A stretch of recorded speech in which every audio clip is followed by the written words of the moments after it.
राधे कृष्ण आप सभी को। राजा अम्बरीश को गंगा सप्तमी की महिमा बताने के बाद नारद जी पुनः महामुनि शंख और व्याध की कथा को शुरू करते हैं। महामुनि शंख और व्याध की कथा हम अध्याय 21 में सुन रहे थे, जहाँ पर महामुनि शंख व्याध को उसके पिछले जन्म की कथा सुना रहे थे। अब आगे वैशाख मास महात्म्य अध्याय 24। व्याध ने पूछा, हे ब्राह्मण, आपने पहले कहा था कि भगवान विष्णु की प्रीति के लिए कल्याणकारी भागवत धर्मों का और उनमें भी वैशाख मास में कर्तव्य रूप से बताए हुए नियमों का विशेष रूप से पालन करना चाहिए। ये भगवान विष्णु कैसे हैं, उनका क्या लक्षण है, उनकी सत्ता में क्या प्रमाण हैं तथा वे सर्वव्यापी भगवान किनके द्वारा जानने योग्य हैं। वैष्णव धर्म कैसे हैं और किससे भगवान श्रीहरि प्रसन्न होते हैं। हे महामते, मैं आपका किंकर हूँ, मुझे ये सब बातें बताइए। व्याध के इस प्रकार पूछने पर शंख ने रोग शोक से रहित संपूर्ण जगत के स्वामी भगवान नारायण को प्रणाम करके कहा, व्याध, भगवान विष्णु का स्वरूप कैसा है यह सुनो। भगवान समस्त शक्तियों के आश्रय, संपूर्ण गुणों की निधि तथा सबके ईश्वर बताए गए हैं। वे निर्गुण, निष्कल तथा अनंत हैं। सत्य, चित्त और आनंद यही उनका स्वरूप है। यह जो अखिल चराचर जगत है, अपने अधीश्वर और आश्रय के साथ नियत रूप से जिसके वश में स्थित है, जिससे इसकी उत्पत्ति, पालन, संहार, पुनरावृत्ति तथा नियमन आदि होते हैं, प्रकाश, बंधन, मोक्ष और जीविका, इन सब की प्रवृत्ति जहाँ से होती है, वे ही ब्रह्मा नाम से प्रसिद्ध भगवान विष्णु हैं। वे ही विद्वानों के सामान्य सर्वव्यापी परमेश्वर हैं। ज्ञानी पुरुषों ने उन्हीं को साक्षात परब्रह्म कहा है। वेद, शास्त्र, स्मृति, पुराण, इतिहास, 5 रात्र और महाभारत सब विष्णु स्वरूप हैं, विष्णु के ही प्रतिपादक हैं। इन्हीं के द्वारा महाविष्णु जानने योग्य हैं। वेद वैद्य सनातन देव भगवान नारायण को कोई इंद्रियों से, अनुमान से और तर्क से भी नहीं जान सकता है। उन्हीं के दिव्य जन्म, कर्म तथा गुणों को अपनी बुद्धि के अनुसार जानकर उनके अधीन रहने वाले जीव समूह सदा मुक्त होते हैं। यह संपूर्ण जगत प्राण से उत्पन्न हुआ है, प्राण स्वरूप है, प्राण रूपी सूत्र में पिरोया हुआ है तथा प्राण से ही चेष्टा करता है। सबका आधारभूत यह सूत्रात्मा प्राण ही विष्णु है, ऐसा विद्वान पुरुष कहते हैं। व्याध ने पूछा, हे ब्राह्मण, जीवों में यह सूत्रात्मा प्राण सबसे श्रेष्ठ किस प्रकार है। शंख ने कहा, व्याध, पूर्व काल में सनातन देव भगवान नारायण ने ब्रह्मा आदि देवताओं की सृष्टि करके कहा, देवताओं, मैं तुम्हारे सम्राट के पद पर ब्रह्मा जी की स्थापना करता हूँ। यही तुम सबके स्वामी हैं। अब तुम लोगों में जो सबसे अधिक शक्तिशाली हो, उसे तुम स्वयं ही युवराज के पद पर प्रतिष्ठित करो। भगवान के इस प्रकार कहने पर इंद्र आदि सब देवता आपस में विवाद करते हुए कहने लगे, मैं युवराज हूँगा, मैं युवराज हूँ। किसी ने सूर्य को श्रेष्ठ बताया और किसी ने इंद्र को। किन्हीं की दृष्टि में कामदेव ही सबसे श्रेष्ठ थे। कुछ लोग मौन ही खड़े रहे।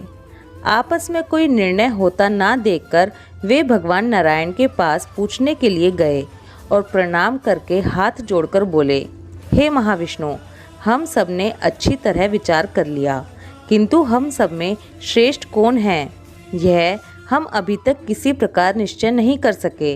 अब आप ही निर्णय कीजिए।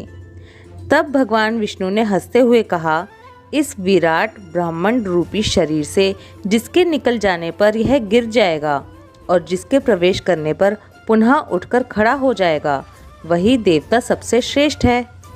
भगवान के ऐसा कहने पर सब देवताओं ने कहा, अच्छा ऐसा ही है। तब सबसे पहले देवेश्वर जयंत विराट शरीर के पैर से बाहर निकला। उसके निकलने से उस शरीर को लोग पंगु कहने लगे, परंतु शरीर गिर न सका। यद्यपि वह चल नहीं पाता था, तो भी सुनता, पीता, बोलता, सूंघता और देखता हुआ पूर्ववत स्थिर रहा। इसके बाद गुह्य देश से दक्ष प्रजापति निकलकर अलग हो गए। तब लोगों ने उसे नपुंसक कहा, किंतु उस समय भी वह शरीर गिर न सका।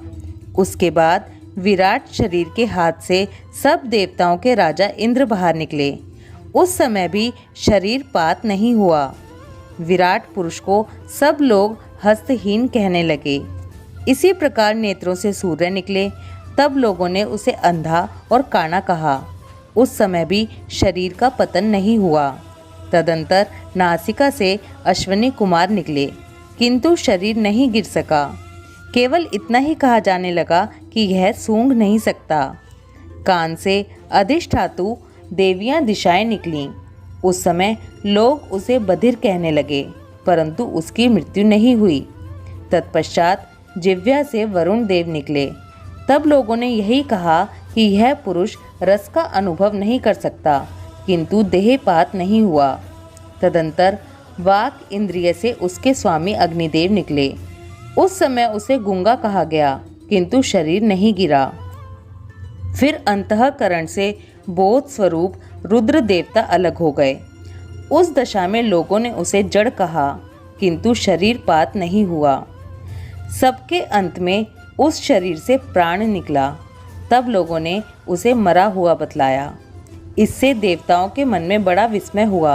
वे बोले, हम लोगों में से जो भी इस शरीर में प्रवेश करके इसे पूर्ववत उठा देगा, जीवित कर देगा, वही युवराज होगा।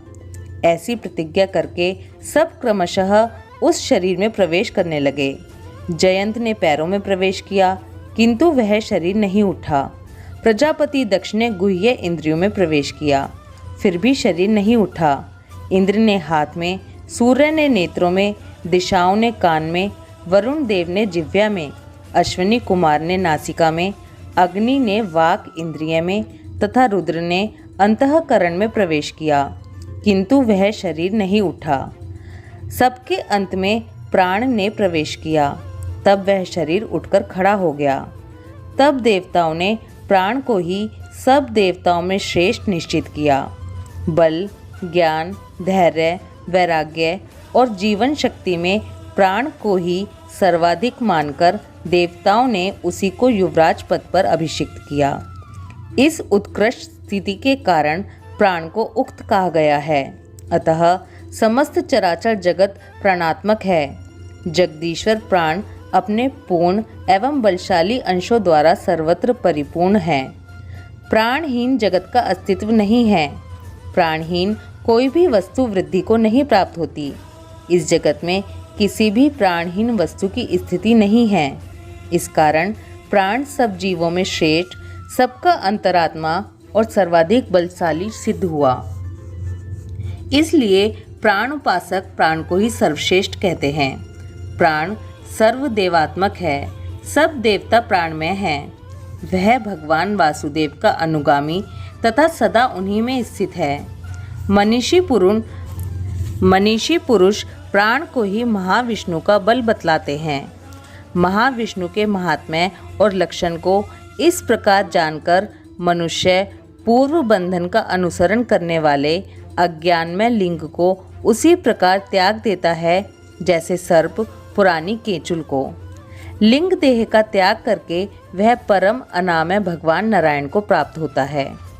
शंख मुनि की कही हुई यह बात सुनकर व्याध ने पुनः पूछा, हे ब्राह्मण, यह प्राण जब इतना महान, प्रभावशाली और इस संपूर्ण जगत का गुरु एवं ईश्वर है, तब लोक में इसकी महिमा क्यों नहीं प्रसिद्ध हुई?